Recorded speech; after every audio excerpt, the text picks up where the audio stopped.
J'entendais Jean-Paul Mattei tout à l'heure expliquer quel dommage qu'on ne parle pas du contenu.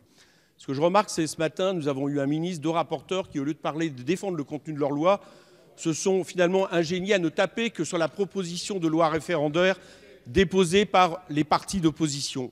Il faut vraiment que vous ayez peur en réalité de cette loi, parce que tout le problème pour vous, c'est que vous savez à quel point la proposition que vous faites, notamment la privatisation ADP, est minoritaire dans le peuple. J'entendais M. Lescure dire que tout cela ne faisait pas très 21e siècle. Mais votre démocratie du 21e siècle, c'est une démocratie sans peuple. Au fond, vous ne supportez l'opposition que quand elle est dans les grands débats consultatifs, où le chef de l'État, à la fin, décide de tout, et sans que, justement, nous ayons le moindre pouvoir oppositionnel. Votre démocratie du 21e siècle, c'est un parti, le chef d'un parti, qui réussit à avoir 22% de voix au premier tour d'une présidentielle, puis qui est élu majoritairement avec la moitié du peuple qui s'abstient. Vous n'êtes pas responsable seul de cette situation, j'en conviens, mais au moins vous pourriez en prendre acte pour faire en sorte de ne pas passer en force quand vous sentez que de monte du peuple, justement, une opposition majoritaire à une de vos lois.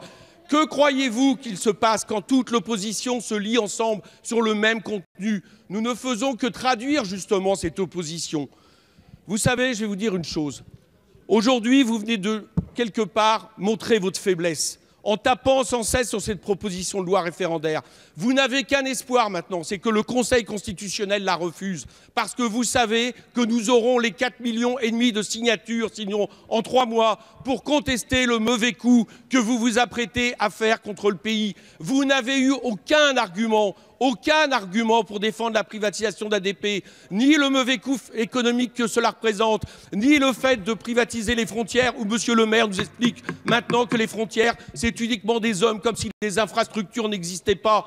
Vous n'avez aucune réponse quand nous vous parlons aménagement du territoire et écologie. Vous savez minoritaire et vous ne voulez pas aller devant le peuple. La parole est à M. Stéphane Peu pour le groupe GDR.